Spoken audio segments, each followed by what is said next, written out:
안녕하세요. 나이는 비밀로 하고 이름도 가명으로 해서 사연을 써보려고 합니다. 철석같이 믿었던 아들에게 속아 인생이 처절하게 망가졌던 이야기인데 마지막 어떤 결과를 낳게 되는지 끝까지 시청해 주시길 바랍니다. 그럼 시작해 보도록 할게요. 부모님이 사업을 경영하고 계셔서 저의 유년 시절은 꽤나 부유했습니다. 공주 옷도 실컷 입어보며 성장했고 악기 다루는 걸 좋아해서 피아노, 바이올린, 플룻까지 배우며 멋진 음악을 하며 사는 것이 꿈이었죠. 부모님의 회사는 절친한 분과 동업으로 이루어졌어요. 아빠의 30년 지기인 친구와 함께 회사를 설립했답니다.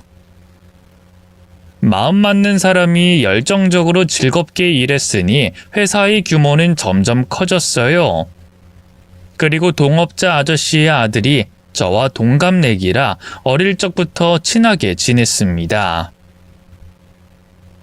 저에겐 동성 친구들보다 그 친구가 더 편안했고 기분이 좋으면 기쁨을 반으로 나눴고 슬픔이 있어도 절반으로 나누는 소중한 사람이었어요. 저와 그 친구는 같은 대학에 들어갔고 훗날 부모님들의 사업을 물려받아 같이 운영하겠다는 약속을 했습니다. 졸업 후에는 바로 부모님 밑으로 가지 않고 각자 다른 직장에 가서 많은 걸 배우고 겪어보기로 했어요. 그런데 이 회사 생활은 많이 버거웠습니다. 지금이야 남녀 차별이 거의 없다지만 제가 취직했을 때만 해도 커피 타오는 심부름은 제가 다 한 것 같아요. 여자가 타주는 커피가 맛있다는 말을 지겹도록 들었죠. 업무도 거의 잡일만 해서 스트레스가 이만저만이 아니었습니다.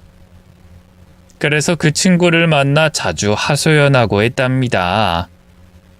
그러다 저희 둘은 우정에서 사랑으로 발전하고 말았어요.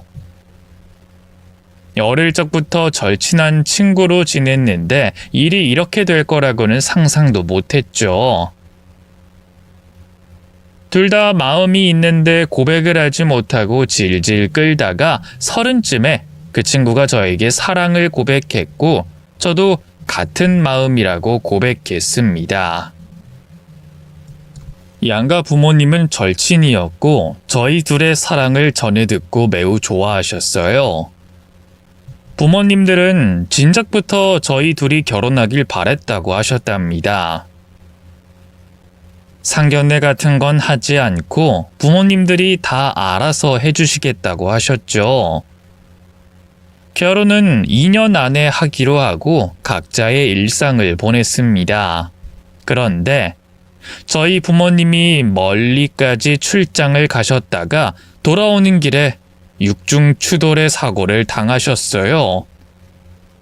부모님 차가 중간에 끼어 있었고 종이장처럼 차가 찌그러지고 접혀버렸죠. 두 분은 사고 현장에서 세상을 떠나셨습니다. 너무나 고통스럽고 슬픈 데다 정신을 차리지 못하고 있는 저를 대신해 장례식을 예비 시부모님과 그이가 준비해 주셨고 조문객들 하나하나 부고 문자를 보냈어요. 그래서 제 부모님은 외롭지 않게 떠나셨습니다. 부모님이 떠나시고 한 달 동안 아무것도 못하고 집안에만 처박혀 있었어요. 미음이나 물만 마시며 지냈죠. 얼굴이 반쪽이 되어 있었고 너무 많이 울어서 눈이 떠지지 않았답니다. 언제 해가 뜨고 지는지 알지 못하면서 시간을 버리고 있었죠. 그때 예비 남편이 저를 찾아와 위로해주고 다시 살고 싶은 마음이 들도록 많이 노력을 해줬어요. 그이가 결혼을 나중으로 미루는 것보다 빨리 해서 빈자리를 채워주고 싶다고 하더군요. 저는 예비 남편의 말에 부정하지 못하고 결혼을 결심하게 됐습니다. 그리고 정신을 차리고 예비 시부모님을 찾아갔는데 안타까운 소식을 하나 전하셨답니다. 예빈아, 너희 아빠랑 같이 운영하던 회사가 망했다. 이전부터 문제가 있었는데 네 아빠가 돌아가시고 빚더미에 올라앉아서 부도 처리를 했어. 네 부모님이 너에게 물려줄 개인 재산은 없었고 회사에 묶여 있었다. 그래서 네가 받을 유산이 없구나. 회사가 어려웠나요? 그런 말은 못 들었는데. 아무튼 아버님 말씀이 맞겠죠. 그럼 저는 가진 거 하나 없는 고아네요. 고아라니? 너한테는 우리가 있잖아. 그리고 넌 다 큰 어른이다. 아버님, 어머님, 그럼 저 선재랑 결혼해도 돼요? 그럼 당연히 결혼해야지. 우린 너 아닌 며느리를 상상해 본 적도 없다. 감사해요. 부모님을 여의고 아무것도 없는 저를 받아주신다니 감사할 따름입니다. 우리가 네 부모가 돼줄 테니 가슴속의 상처를 자꾸 꺼내서 슬퍼하지 말거라. 결혼은 너희들이 준비가 되면 바로 하렴. 그리고 신혼집은 당분간 우리와 지내는 게 좋을 것 같다. 예빈이 네가 부모를 여인 지 얼마 되지도 않았고 외롭고 슬프지 않게 우리가 부모 노릇을 할 기회를 주면 좋겠구나. 시부모님은 친정 부모님의 절친답게 저에게 기운과 힘을 주시려고 같이 살자고 하셨어요. 저 역시 남편과 둘이 사는 것보다 시댁에서 사는 게 훨씬 더 심리적으로 좋을 것 같았습니다. 그래서 결혼식을 올리고 시댁에 들어가 살게 됐습니다. 저는 부모님이 돌아가신 후 회사를 나가지 않아 퇴직 처리가 돼서 전업주부로 지내기로 했어요. 다시 일할 수 있는 기회가 생기면 일을 하기로 했는데 제가 하고 싶지 않아서 그냥 남편 내조하면서 살림을 배울 생각이었죠. 실제로 시어머니가 많은 살림을 가르쳐 주셔서 시댁에서 살림을 거의 다 담당하며 지냈습니다. 그 사이 남편은 직장을 그만두고 시아버지가 혼자 차린 회사에 들어가 함께 일했어요. 이 사업에 능력이 있고 투자자들을 다시 모은 시아버지는 저희 아빠랑 사업을 했을 때보다 더 큰 규모의 사업장을 내서 사업을 진행했습니다. 시부모님이 부모님의 자리를 다 채워주진 않았지만 어느 정도 우울한 마음이 회복됐고 남편과의 결혼 생활도 행복했기 때문에 더는 힘든 마음을 가지지도 않았고 다시 슬픔 속으로 들어가지 않았어요.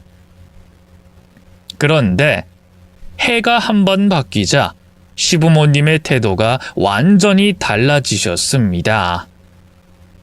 저를 딸처럼 생각하는 게 아니라 시녀처럼 여기기 시작하더라고요. 넌 집에서 놀고 먹기만 하니? 무슨 살이 그렇게 찐 거야?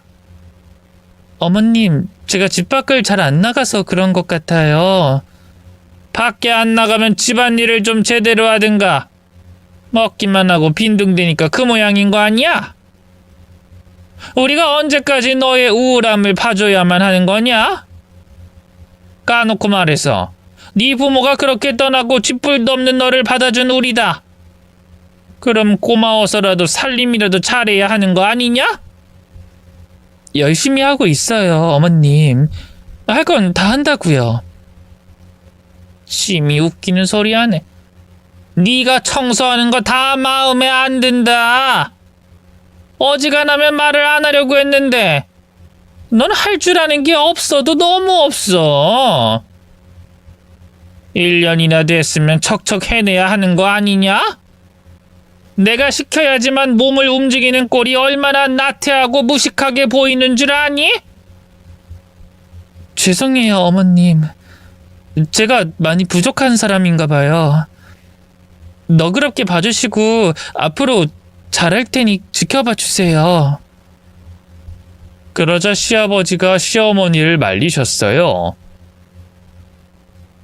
당신은 왜 세기를 달달 볶고 그러나? 내 절친의 딸이자 우리 집에 하나밖에 없는 며느리한테 그러고 싶어? 그리고 살이 오른 건 내가 보기엔 임신해서 그런 것 같은데. 세아가, 너 요즘 많이 먹는 것 같더라. 혹시 내가 생각하는 임신이 맞는 게냐? 결혼한 지 1년이나 됐고 슬슬 애기 가질 때가 됐잖아.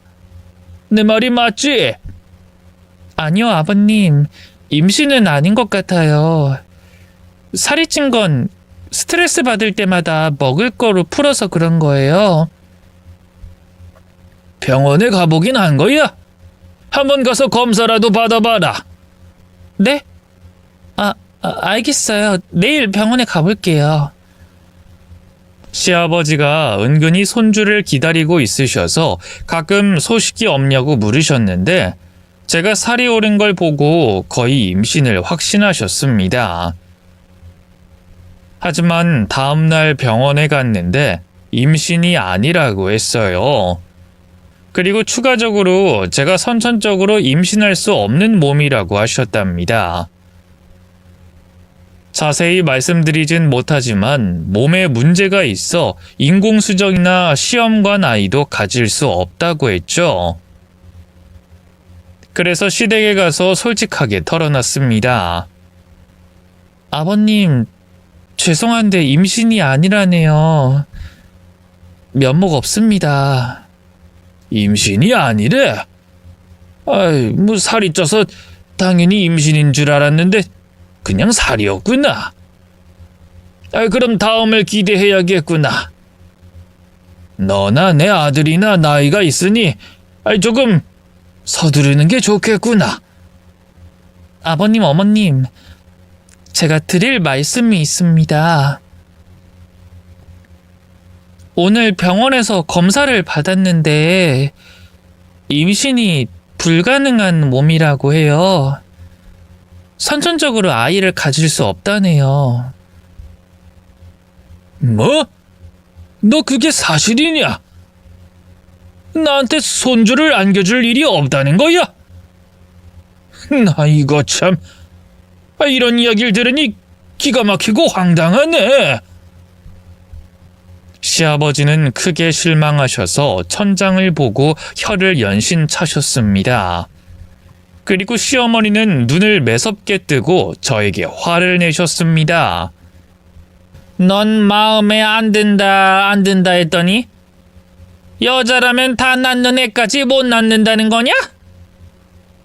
몸뚱아리 하나만 들어와서 살면 건강하기라도 해야지. 이게 웬 날벼락 같은 소리야? 아버님, 어머님, 죄송해요. 근데 선천적으로 몸이 그렇게 타고났대요. 건강하고 말고의 문제가 아니었답니다. 그럼 결혼 전에 미리 검사를 받았으면 됐잖아. 이렇게 불임인 걸 알았으면 널 받아주지 않았을 거라고. 어머님, 아이 낳는 게 그렇게 중요했나요? 저에게 아무것도 바라는 게 없다 하셨고 돌아가신 부모님을 생각해서 받아주신 거 아니었어요? 비록 임신을 못해서 면목 없고 죄송하지만 이것 때문에 절 받아주지 않았을 거란 말씀은 좀 서운합니다. 이게 어디서 말대답이야. 오늘 우리 오장육부를 뒤집으려고 환장했나. 야, 너 꼴 보기 싫으니까 방에 들어가든 밖에 나가든지 해라. 짜증나. 애도 못 낳는 불량품을 며느리로 받은 내 잘못이지. 당장 내 눈앞에서 꺼져. 임신을 못해서 욕먹는 며느리가 많다는 건 알았지만 저와 오랜 인연이 있었던 시댁이 이렇게 막말하고 비난하니 마음이 몹시 안 좋았습니다. 게다가 남편은 제 편을 들어주긴커녕 저를 개돼지 보듯이 보며 혀를 찼습니다. 당신은 어떻게 까면 깔수록 불량이냐? 도대체 마음에 드는 게 하나도 없어. 밤일도 더럽게 못하는 걸 억지로 리드해서 노력까지 했는데 불임? 참나. 밑 빠진 독에 물만 부어댔구만. 게다가 살림도 엉터리로 해서 엄마 눈밖에 나고 아버지마저도 당신한테 두 손 두 발 다 들었다고? 내가 살림을 못한 게 뭐가 있는데? 맨날 6시에 일어나서 아침상 차리고 식구들 출근하면 허리가 끊어지도록 집안 청소했어. 가사 도우미 이상으로 열심히 해냈다고. 1년 동안 쉬지도 못하고 헌신했단 말이야. 아이, 그러셨어요? 근데 헌신한 여자가 살은 왜 그렇게 찌셨어요? 아무튼 임신도 못한다는 걸 들으니까 역대급으로 짜증난다. 아이, 뭐 하나 마음에 드는 게 없다고. 여보, 내가 안쓰럽지도 않아? 내 입장에서 생각이라는 걸 해봤어? 부모님 여의고 눈칫밥 먹어가며 시집살이 하는데 임신까지 못한다는 걸 알고 얼마나 속이 상한 줄 알아? 눈칫밥을 먹었다고? 내가 보기엔 당신 밥만 잘 먹던데. 그리고 언제까지 돌아가신 부모님 이야기할 건데? 당신이 애야? 나이를 먹었으면 그만큼 성장을 해야지. 언제까지 네 부모 얘기할 거야? 뭐? 당신 말 다 했어? 아무리 나이가 들었어도 돌아가신 부모님이 그리운 건 당연한 거 아니야? 아우, 지겹다. 그 레파토리는 이제 그만 좀 해라. 불량품 아줌마, 가서 좀 씻기나 해라. 그 지저분한 얼굴 볼 때마다 눈 버리는 것 같다. 결혼한 지 1년 만에 시댁 식구들의 태도는 이렇게 달라졌습니다. 물론 저에게도 분명히 문제가 있었지만 이렇게까지 막말하고 무시를 당하니 괴롭고 힘들더라고요. 그날 이후로 시어머니는 저만 보면 불량품 몸뚱아리라고 욕을 하셨고, 시아버지는 아예 저를 투명인간 취급하셨습니다. 아버님 다녀오셨어요? 아버님? 저기 아버님, 제 말소리가 안 들리세요? 시아버지는 끝까지 고개를 돌리지 않으셨습니다. 그러자 시어머니가 저에게 삿대질을 하시며 고래고래 소리를 질렀습니다. 야! 네 년이 꼴 보기 싫은 시아버지한테 왜 자꾸 말을 걸어? 넌 부모한테 어떻게 배우면서 자랐길래 이 정도 눈치가 없냐?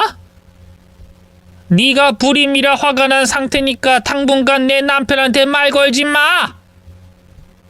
아, 그것 때문에 화가 나셨군요. 죄송합니다, 어머님. 아이고, 속 터져. 저런 것도 며느리라고. 싹 다 물러버리면 속이 시원하겠네. 저는 죄인이 되어 고개를 숙이고 지냈습니다. 시부모님과 사이가 좋을 리 없었고 남편과도 대화를 거의 못했어요. 제가 여러 번 시도를 했는데 제 말을 무시하고 이불을 뒤집어 쓰곤 해서 단 1분도 대화를 나누지 못했답니다. 그러던 어느 날 제 절친한 동성 친구에게서 연락이 왔어요. 제 남편에 관한 일이라고 불러내서 나가봤습니다. 선혜야, 오랜만이다. 너 더 예뻐졌네? 예빈아, 너 많이 힘들어 보인다. 다크서클도 심하고 얼굴도 많이 거칠어진 것 같네. 예빈아, 내가 오늘 널 찾아온 이유는 네 남편이 바람을 피우는 것 같더라. 뭐? 바람? 에이, 설마. 내 남편이 요즘 냉랭하긴 해도 그런 짓을 저지를 사람이 아니야.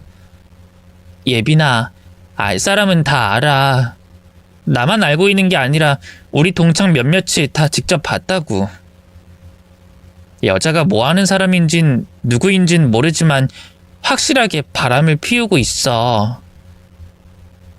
할 말 다 했니? 어? 예빈아, 내가 이런 말 전해서 화가 난 거야? 난 네가 알고 있는 게 좋을 것 같아서 화 안 났어. 그냥 머리가 복잡해진 것뿐이야. 무슨 말인지 다 알았으니까 그만 가보는 게 좋겠다. 친구가 잘못한 것도 없는데 저는 인상을 쓰며 자리에서 일어났습니다. 그리고 그날 밤 퇴근한 남편에게 물었습니다. 당신 바람 피워? 어? 알고 있었냐? 곰탱이인 줄 알았더니 그 정도 눈치는 있나 봐. 당신 진짜 뻔뻔하구나. 바람난 게 아무 일 아닌 것처럼 말하네? 당신은 내가 뭐로 보여? 가진 거 없이 시집살이 한다고 개무시하는 것도 모자라 당당하게 바람 피운다고 말을 하냐? 진짜 나쁜 놈이네. 이게 어디서 큰 소리야? 야, 네가 임신 못하는 불량품인 거 잊었어? 우리 부모님은 무슨 일이 있어도 손주를 봐야 한다고. 네가 가진 건 없어도 애만 낳으면 데리고 살라고 했는데 그러지 못할 것 같아서 새 애인 하나 만나고 있어. 임신 검사까지 하고 만나는 거야. 뭐라고? 그럼 바람 피우는 게 전부가 아니라 날 버리고 그년이랑 재혼까지 하겠다는 거니? 다 알아들었으면서 왜 자꾸 되물어? 거실로 나가 있어. 부모님이 잘 설명해 주실 거야. 아버님, 어머님이? 뭐야? 지금 나를 쫓아내려고 가족들이 단합하는 거니? 글쎄 나가 보라고. 난 옷 좀 갈아입고 나갈 테니까 먼저 나가 있어. 너무 황당해서 거실로 나가봤더니 시부모님 말고 변호사가 와 있더라고요. 남편이 바람 피우는 걸 알게 된 날 이혼하려고 모든 준비를 했나 보더라고요. 예, 너 빨리 와서 앉아라. 네가 아무것도 없이 우리 집에 들어와서 1년 넘게 살았는데 혼인신고 안 한 거 알지? 아무리 사실혼이라고 해도 법적으로는 남남이니까 네가 여기서 1년 동안 가사도우미로 일한 만큼의 위자료는 줄게. 그 이상 바라지 않는 게 좋을 거다. 뭐 변호사를 선임해서 맞대응해도 상관은 없다만 여기 있는 변호사님은 판사 출신이고 이 바닥에서 쳐본 적이 없는 분이야. 변호사님이랑 상의해서 위자료 지급하기로 했으니까 이거 받고 나가라. 어머님, 절 이렇게 버리시겠다고요? 임신 못하는 게 그렇게 문제가 컸나요? 야, 그건 말고도 널 걷어준 것 자체가 문제였어. 불쌍해서 받아줬더니 마음에 드는 구석이 하나도 없고 생긴 것도 갈수록 못생겨지는 게 꼴도 보기 싫다고. 우울한 네 면상 보면 답답해서 빨리 치워버리고 싶어. 그러셨군요. 아버님은요? 저희 아버지랑 많이 친하셨는데 저를 이렇게 버리셔도 후회 안 하시겠어요? 난 너한테 할 말 없다. 그리고 네 아버지 이야기는 그만 좀 해라. 내가 그놈 때문에 회사도 망하고 너까지 거둔 거 아니야. 따지고 보면 피해만 엄청 받았단 말이야. 몇 푼 줄 테니까 그거 먹고 떨어져라. 다시는 우리 가문과 엮이지 않았으면 좋겠다. 두 분이 절 이렇게 미워하시니 제가 뭘 더 어쩌겠어요. 남편도 바람난 마당에 어떻게 이혼을 안 하겠습니까? 다만 이런 식으로 가사도우미 월급으로 쳐서 위자료 받고 나가진 않을 겁니다. 정당하게 소송해서 바람난 두 분의 아들 응징할 겁니다. 내 친구 딸이어서 봐주려고 했더니 안 되겠구만. 그래, 너 하고 싶은 대로 해봐라. 법정에서 보고 싶다면 그렇게 해야지. 근데 소송 가서 네가 지면 한 푼도 못 받을 줄 알아. 제가 시집살이 하면서 당한 수모, 남편의 외도까지 다 정리해서 맞서 싸울 겁니다. 그럼 저는 그만 짐 싸서 나가볼게요. 시부모님은 변호사와 같이 피식 웃으며 가소롭다는 듯이 쳐다보더군요. 남편 역시 그냥 위자료 줄 때 받고 꺼지라고 했는데 제가 무시해버렸습니다. 어떻게든 싸워서 이길 것이라 확신하면서 시댁에서 나왔답니다. 홀로 원룸을 구해 지내면서 변호사들을 찾아갔어요. 혼인신고를 하지 않고 시집살이를 한 것에 대해 늘어났고 남편이 바람난 것까지 모두 알렸죠. 변호사들은 바람난 증거가 필요하다고 해서 사람을 고용해서 남편 뒤를 쫓았습니다. 겨우 사진 몇 장 받았는데 골목이나 인도를 나란히 걸어가는 사진밖에 없었어요. 그것으로나마 증거가 되면 좋을 텐데 인정이 어렵다고 했어요. 현장을 잡아야 한다는데 철두철미하게 바람을 피우고 있는 남편의 불륜 증거를 잡지 못했어요.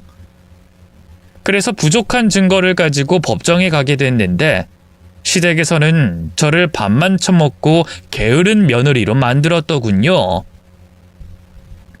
또 저에게 들어간 돈이 얼마가 되고 시집 오면서 해온 것도 하나 없다고 말했죠. 나태한 데다 정신적으로도 문제가 있다고 제기하자 판사님이 저에게 묻더라고요. 정신과 치료를 받고 있냐고요. 그래서 솔직하게 우울증으로 6개월간 병원을 다녔다고 대답했는데 그것과 상관없이 시집살이에 최선을 다했다고 했어요. 또한 남편의 외도가 확실한데 증거를 잡지 못한 것이라고 말했죠. 그런데 그 말이 불리하게 적용되어 제가 의부증이 있는 여자로 낙인 찍혔답니다.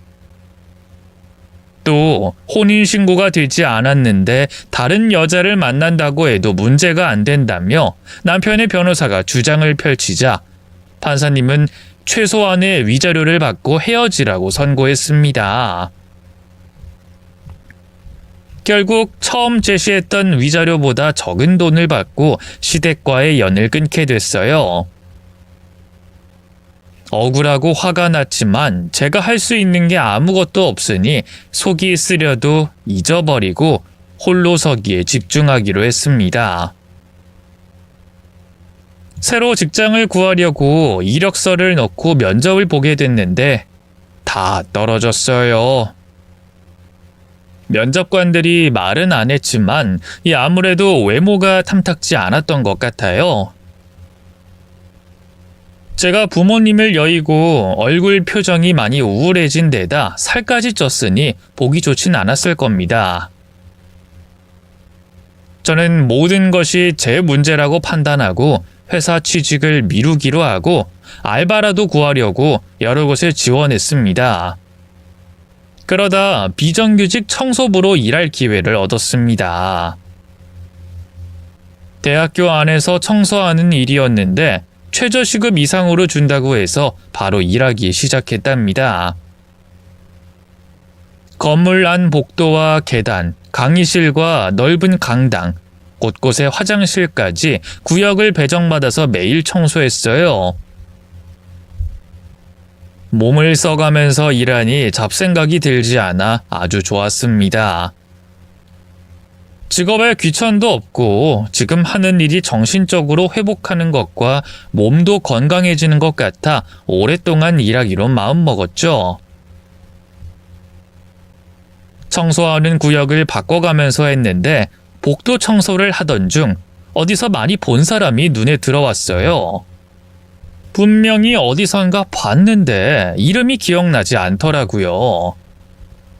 그런데 그 사람이 제 어깨를 스치고 지나가는 순간 온몸에 소름이 돋으며 누군지 떠올랐습니다.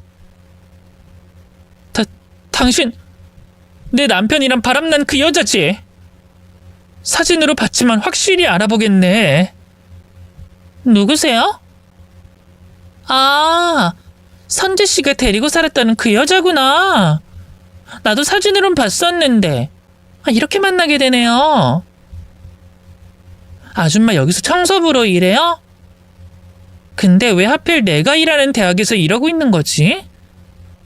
설마 일부러 여기로 취직한 거예요? 아니요. 그냥 공고 보고 지원해서 들어왔어요. 근데 지금 그게 중요한 게 아니잖아요. 아, 그런가? 아무튼 나랑 상관없으니 하던 청소 마저 하세요. 난 강의가 있어서 이만. 이봐요. 나한테 할 말 없어요? 깨끗이 청소하세요. 됐죠? 이 여자 참 뻔뻔하네. 남의 남편이랑 바람났으면 최소한 사과는 해야지. 내가 당신 때문에 이혼한 거 몰라요? 사과? 아줌마, 웃기는 소리 하지 마. 혼인신고도 안 됐는데 무슨 바람이야. 듣자 하니 아줌마가 불쌍해서 1년 데리고 살아준 거라던데.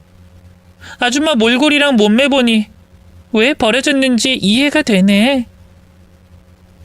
아줌마, 청소부 잘리기 싫으면 앞으로 나한테 말 걸지 마. 내 말 한마디면 당신은 바로 잘린다고. 알아들어? 그래, 이년아. 자르고 싶으면 잘라봐. 그 전에 네 년이 돼질 테니까. 간다, 이년아.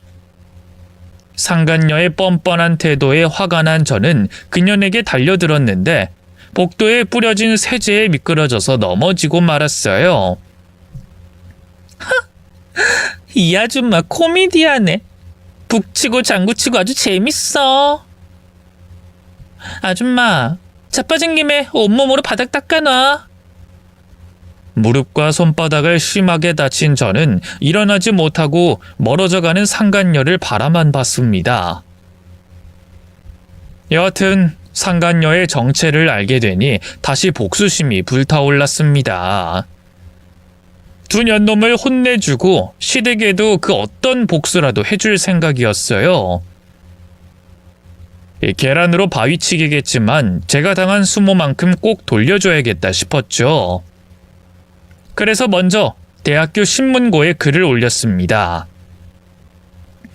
전 남편과 상간녀가 바람 피운 것과 제가 버려진 이야기를 썼죠.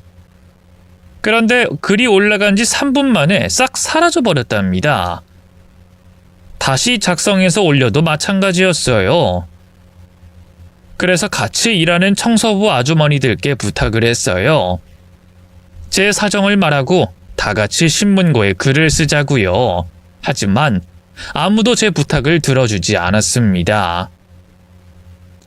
아유, 색시 사정은 딱한데 우리가 괜히 나섰다가 일자리 잘리면 어떡할 건데. 자네가 여기 있는 아줌마들 생계를 책임질 수 있어? 아니, 잘못한 사람을 혼내주는 건데 왜 일을 잘리겠어요? 색시가 잘 모르나 본데 여기 교수들 눈밖에 나면 바로 잘려. 색시 오기 전에도 인사성이 별로인 여자가 이틀 만에 잘렸다니까.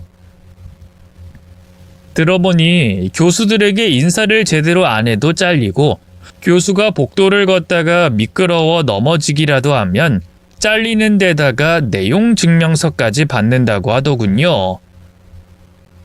그만큼 그 대학교 교수들이 권력을 쓰고 있답니다. 결국 혼자서 매일 글을 올려봤지만 순식간에 삭제가 됐어요. 그러다 결국 청소부 일에서 잘리게 됐어요. 담당자가 와서 저에게 삿대질을 하며 신문고에 미친 글을 싸지르면 어쩌냐면서 쌍욕을 하더군요. 당장 청소도구 반납하고 꺼지라고 했습니다. 제가 뭘 해도 안 되고 이길 수 없구나 하는 생각이 들어 한숨을 내쉬고 청소하다 말고 도구를 끌고 복도를 걸었어요. 그런데 전 남편과 상간녀가 나란히 걸어오더군요. 당신 오랜만이네. 신문고에 글 싸질렀다면서? 겨우 취직한 일자리를 날려먹냐? 멍청하긴. 아줌마, 우리 얘기를 자꾸 왜 써서 올린 거예요? 복수라도 하시려고? 아줌마, 나 교수예요. 교양 있고 품위가 있는 데다 권력도 가진 대학교 교수님이라고요. 이런 나를 글 몇 줄로 나락 보내실 수 있을 거라 생각하셨어요? 될 줄 알았는데 안 되더라고요. 그래서 다른 방법으로 혼을 내주려고요. 다른 방법? 또 어디에다 글 써서 올리려고? 아니면 학교에다 대자보라도 써서 붙이려고? 아니, 내가 해줄 건 바로 이거다! 저는 걸레반 양동이를 들어 두 년놈에게 구정물을 뿌려줬습니다. 아! 이게 뭐야? 저 무식한 년이 나한테 무슨 짓을 한 거야? 당신 미쳤어? 그래, 나 미쳤다. 그리고 이럴 거 하나 없어서 이런 건 100번이고 더 할 수 있어. 이 더러운 것들아!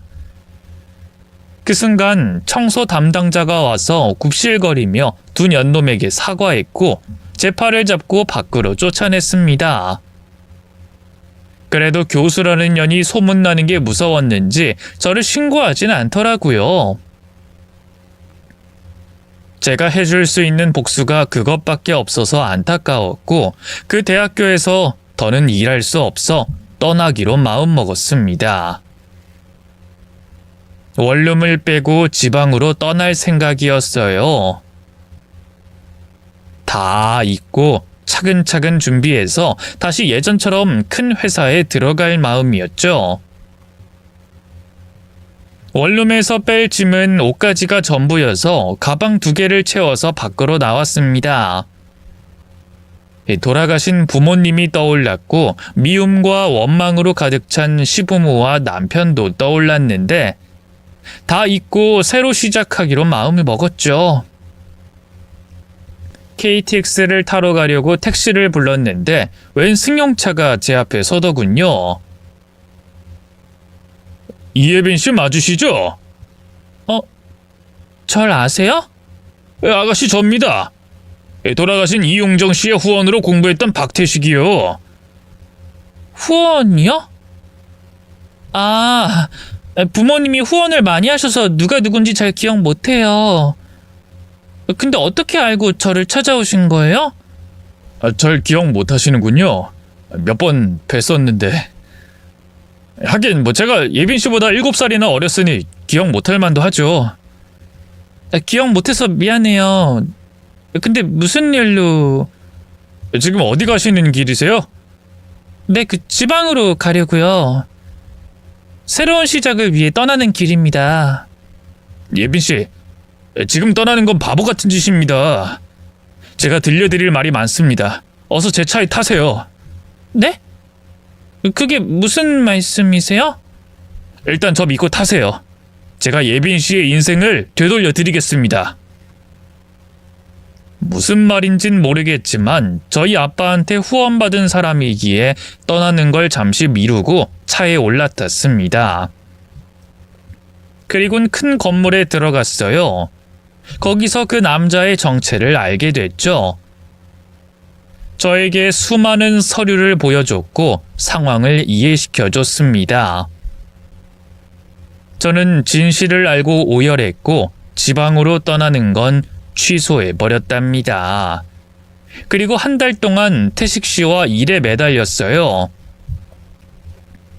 그가 준비하고 노력해준 덕에 아주 큰 일을 해낼 수 있었습니다.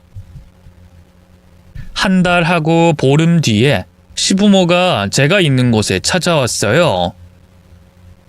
예빈아, 새아가, 네가 우리한테 무슨 짓을 한 거냐? 검찰청에서 연락이 왔어. 알아요. 제 옆에 그 검사님이 계신 거 안 보여요? 겁먹어서 그런지 조용하시네.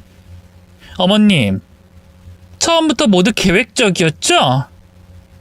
아버님, 우리 부모님이 돌아가신 이유가 아버님 탓 맞습니까? 그게 무슨 소리냐? 너희 부모는 교통사고로 돌아가셨잖아. 육중 추돌 사고로 말이야. 네, 그랬죠. 근데 예전부터 저희 부모님의 사고가 많았던 거 아시죠? 제가 중학교 때 집에 불났던 거 기억하시죠? 그거 의문점이 많은 사고였는데 결국엔 단순 화재로 종결이 났죠. 또 아빠가 괴한에게 묻지마 폭행을 당했던 거 그거 아버님이 사주한 거라면서요? 여기 내 옆에 있는 박태식 검사가 범인을 잡았어요. 처음부터 우리 아빠를 친구가 아닌 적으로 본 거예요. 그럴 리가 없어. 아니야, 난 아니다. 네 아빠랑 나는 형제보다 가까운 사이였어. 아버님, 아니 아저씨. 우리 부모님이 세상을 떠나자 회사를 비싼 가격에 매각하고 부도났다고 거짓말은 왜 하신 거예요? 나에게 줄 유산을 빨리 처분하려고 한 거죠? 내가 바보같이 아저씨 말에 고지고대로 믿었는데 태식 씨가 다 밝혀줬다고요. 나한테 사기치고 같이 산 이유가 뭐예요? 적을 가까이 두려고 그런 건가요? 아이, 다 들켜버렸네. 이런 죄기를. 여보, 지금 무슨 말하는 거야? 왜 인정을 해? 야, 우리 아무 짓도 안 했어. 네 부모가 돼진 건 우리 탓이 아니라고. 회사도 망해가는 걸 매각한 거야. 네 부모 돈은 진작 허공으로 사라졌단 말이야. 어머님도 공범인 거 아시죠? 화재 사건 때 두 분의 카드 내역서를 뽑아봤는데 휘발유를 샀더라고요. 그때 알리바이를 묻는 사람이 없었으니 쉽게 넘어갔겠죠. 물론 다치는 사람이 없었으니 경찰들도 그냥 넘어갔던 겁니다. 그리고 묻지마 폭행은 아저씨가 시킨 짓이라는 걸 듣고 경악했습니다. 어떻게 중마고우를 그런 식으로 해치려고 했나요? 그 범인 벌써 잡혔고 아저씨 이름 불었다고요. 예빈아, 내가 미안하다. 근데 내가 너희 부모를 죽게 만든 건 아니잖니. 뭐라고? 실패했으니 잘못이 없다 이건가요? 예빈아, 흥분하지 마라. 우리 예정을 생각해서 좋게 해결하자. 너에게 내가 가진 재산의 절반을 주도록 하마. 그러니 일을 크게 키우지 말고 조용히 묻자. 네 부모는 고속도로에서 사고로 숨진 거야. 확실하게 말하지만 그건 내가 한 짓이 아니라고. 그럼 불지르고 묻지마 폭행은 없던 일이 되나요? 부모님이 돌아가셨으니 따질 필요가 없다 이겁니까? 그리고 돈으로 무마하시겠다고요? 그래. 우리 쉽게 가자. 아저씨가 미안하다. 너희 아빠랑 같이 일하면서 많은 갈등이 있었다. 네 아빠는 회사 매출의 10%를 고아원이나 양로원에 기부를 했어. 물론 네 아버지의 몫으로 했지만 나는 회사를 위해 더 투자하길 바랬지. 그런데도 쉽게 바뀌지 않더구나.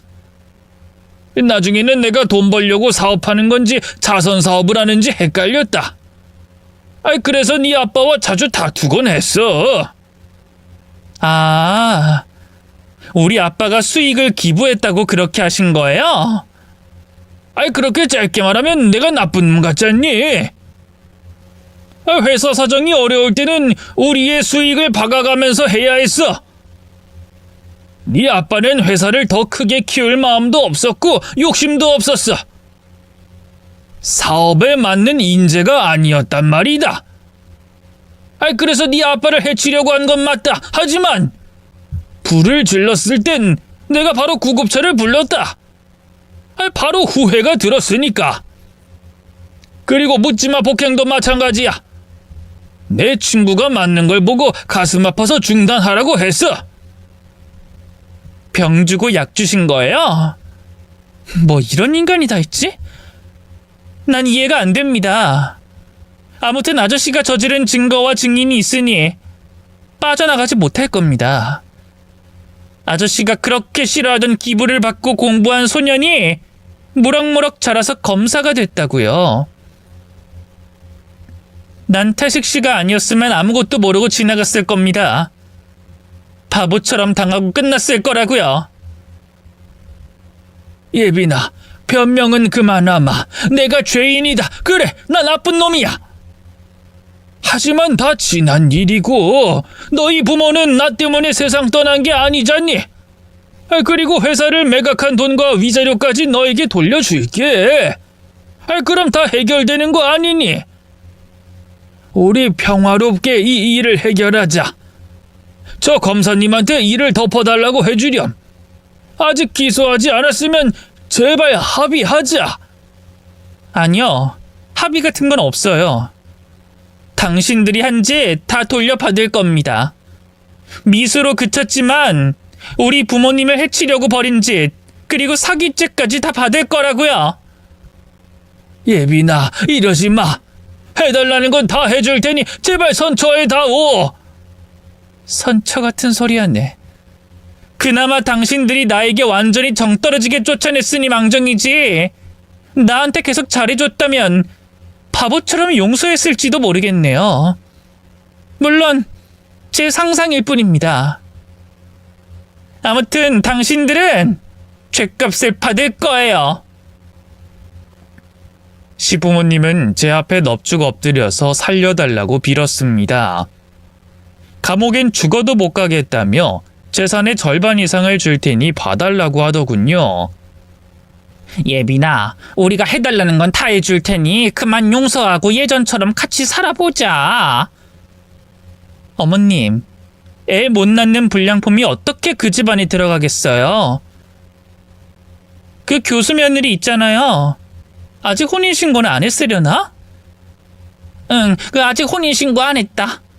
네가 돌아만 온다면 바로 헤어지라고 할게.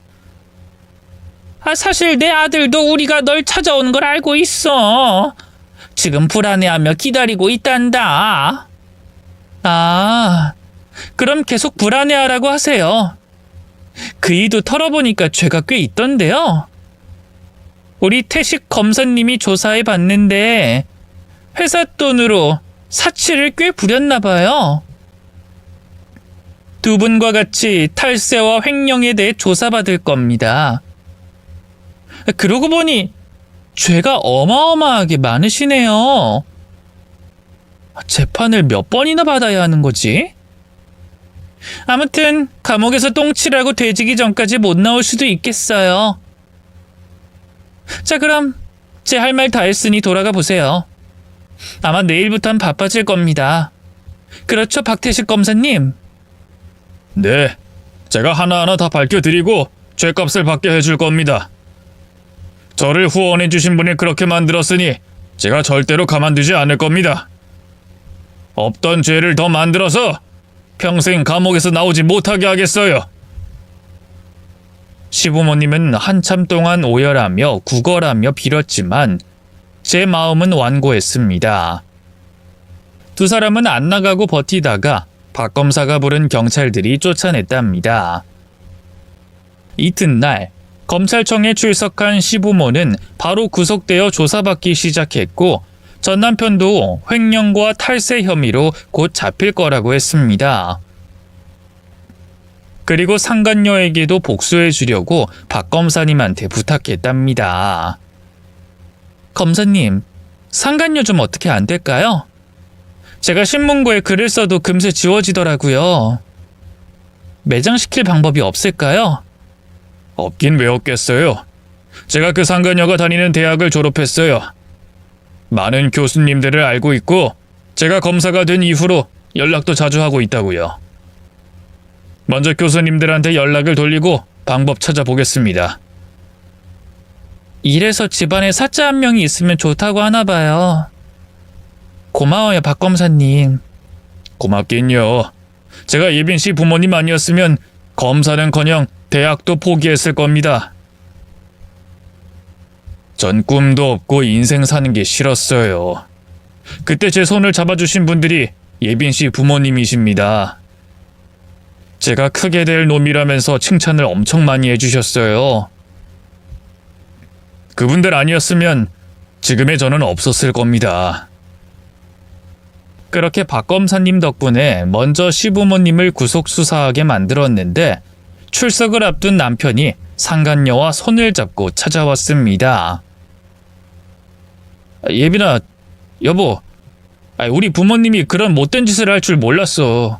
내가 대신 사과할게. 사과?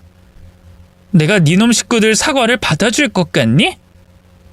여긴 왜 찾아온 거야? 그게 말이야. 우리 부모님 선에서 끝내면 안 될까? 나 아빠가 될 몸이야. 이 사람 내 아이를 가졌다고. 아, 나한테 불량품 몸뚱아리라고 욕하고 몸이 볼품없어서 할 맛이 안 난다더니 인연이랑은 밤일을 많이 했나 봐. 아무튼 애기 가진 거 축하해. 그럼 나는 이 일에서 빼주는 거야? 회사 돈 조금 쓴 거랑 탈세 좀 했다고 잡아가는 건 너무하긴 했어.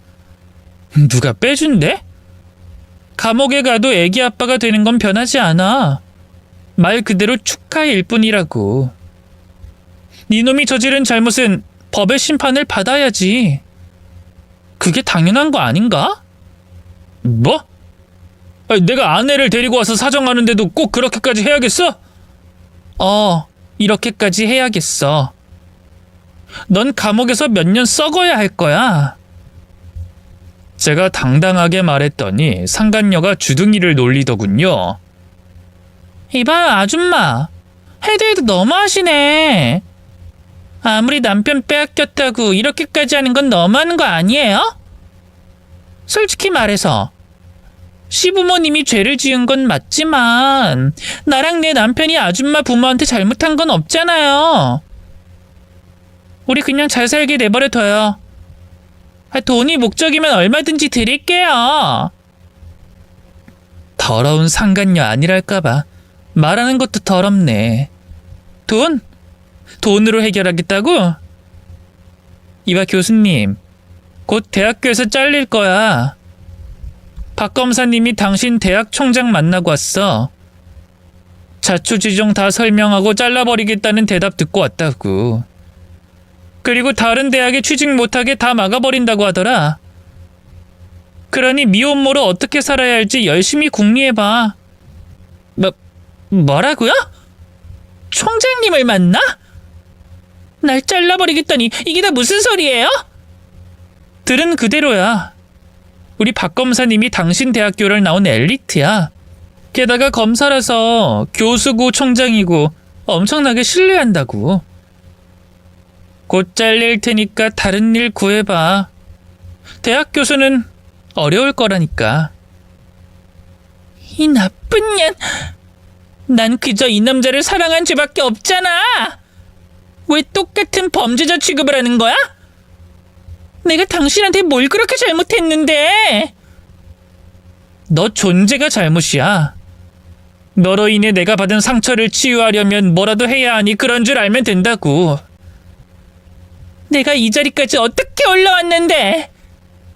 감히 내 인생을 망치려고 해? 너 인연, 오늘 너 죽고 나 죽자! 상간녀가 미혼모가 되고 교수 자리에서 잘린다는 말을 듣자 눈깔이 뒤집혀서 성난 황소처럼 들이받으려고 하더군요. 그래서 미리 마음의 준비를 하고 있던 저는 그년의 다리를 걸어 잡아뜨렸습니다. 제가 대학교 복도에서 쓰러졌던 때를 생각하며 똑같이 되돌려준 거죠. 내 무릎이 깨진 것 같아. 이년아, 자빠진 김에 거실 바닥을 온몸으로 닦아라. 물론 니년 몸이 더러워서 다시 청소를 해야 하지만 말이야. 그년이 저에게 했던 말을 똑같이 돌려주니 온몸에 뭉쳐있던 근육이 시원하게 풀리는 기분이었습니다. 결국 전 남편과 상간녀도 아무것도 얻지 못하고 비굴하게 빌다가 얻어터지고 돌아갔습니다. 전 남편은 바로 영장을 받은 형사들에게 체포되어 구속수사를 받게 됐습니다. 박 검사님이 제대로 탈탈 털었기 때문에 빠져나갈 구멍이 없었습니다. 그리고 상간녀는 대학교 총장이 나가라고 했는데도 안 나가고 버텼답니다. 해고당하는 게 부당하다며 계속 버티기로 했다나 봐요. 총장은 자진해서 나가게 하려고 했는데 불륜으로 내보내는 게 한계가 있다며 더 기다려달라고 했어요. 그래서 박 검사님은 다른 방법을 강구했습니다.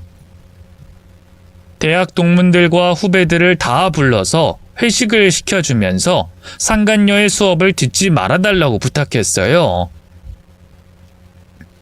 물론 사유를 확실하게 덧붙이면서 말이죠. 그러자 대학교에 소문이 쫙 퍼졌고 대학생들은 상간녀 수업을 거부했습니다.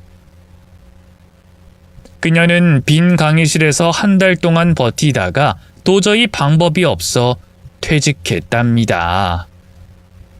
그래서 다른 대학에 들어가려고 했지만 총장님의 인맥이 닿지 않는 대학이 없어서 다시 교직에 서는 건 불가능했어요. 사립대에 모두 거절당하자 국립대로 들어갈 시도를 했는데 사생활이 문란하고 더럽다는 이유로 거부당했답니다. 그래서 결국 아기를 낳고 지방으로 떠났답니다. 거기서 학원 강사를 하며 연명하고 있다네요. 이렇게 복수가 모두 끝났나 싶었는데 시부모가 사기 혐의를 인정했지만 돈이 없다며 저에게 부모님 재산을 주지 않았어요. 돈을 어디에다 빼돌렸는지 무조건 배짜라고 했나 봅니다. 저 때문에 감옥에 갔으니 돈을 주기 싫은 건 아주 당연한 일이었죠. 이 문제 역시 박 검사님이 계좌를 추적해서 해외 계좌를 찾아내 부모님의 유산을 받을 수 있게 됐습니다. 시댁 식구들 모두 감옥에 갔고 상간녀는 미혼모로 등신 같은 인생을 살게 되는 것으로 제 복수는 완전히 끝이 났네요. 저는 부모님 유산으로 집을 사려고 했는데 박 검사님이 말렸습니다. 예빈 씨, 집 사지 마세요. 네? 그럼 전 어디서 살라고요? 그러니까 나랑 같이 삽시다. 지금 뭐라고 그랬어요? 저도 바로 프로포즈할 생각은 아니었어요. 연애부터 하고 결혼하고 싶었죠. 예빈 씨, 전 어릴 적부터 예빈 씨를 좋아했어요. 그래서 제가 누나라고 부르지 않은 겁니다. 우리 연애는 생략하고 결혼합시다. 결혼해서 연애하면 되잖아요. 그러니까 집 사지 마세요. 이 남자가 웃기네. 날 도와줬다고 내 애인이라도 된 줄 아세요? 내가 만만해요? 그건 아니지만 예빈 씨도 저랑 비슷한 마음인 줄 알았어요. 제가 실수했다면 죄송합니다. 실수는 무슨, 한번 튕겨본 거예요. 나도 태식 씨 좋아요. 근데 이혼녀에 7살이나 많은 저랑 결혼해도 괜찮겠어요? 검사식이나 되는 사람이 아무것도 없는 저와 결혼해도 괜찮으시겠냐고요. 아무것도 아니라뇨. 예빈 씨는 언제나 눈부시게 아름다웠어요. 예나 지금이나 항상 예뻤다고요. 게다가 제가 가장 존경하고 사랑했던 예빈 씨 부모님의 딸이시잖아요. 전 그분들을 생각해서라도 예빈 씨에게 모든 걸 아낌없이 주는 사람이 되고 싶습니다. 그리고 사랑합니다. 이야, 똥차 떠나고 벤츠 온다더니 지금 내 상황이 딱 맞는 말이네요. 좋아요. 결혼부터 합시다. 집 안 살게요. 나도 사랑합니다. 그렇게 저희들은 한 달 만에 결혼식을 올렸습니다. 너무 빠르고 무모해 보이지만 정말 잘 살았어요. 지금 세월이 조금 지나 아들, 딸과 같이 살고 있어요. 임신을 못하는 제가 낳은 자식은 아니고 고아원에서 입양을 했답니다. 저희 둘 다 아이를 원했는데 제가 불임이니 다른 방법을 생각하다가 그이와 매주 봉사활동하러 가는 고아원에서 입양할 마음을 가지게 됐죠. 그래서 지금은 아기들과 남편과 넷이 행복하게 잘 지내고 있습니다. 하늘에서 내려다보고 있는 부모님이 기뻐하시겠죠? 제 사연은 여기서 그쳐야겠네요. 모두 안녕히 계세요.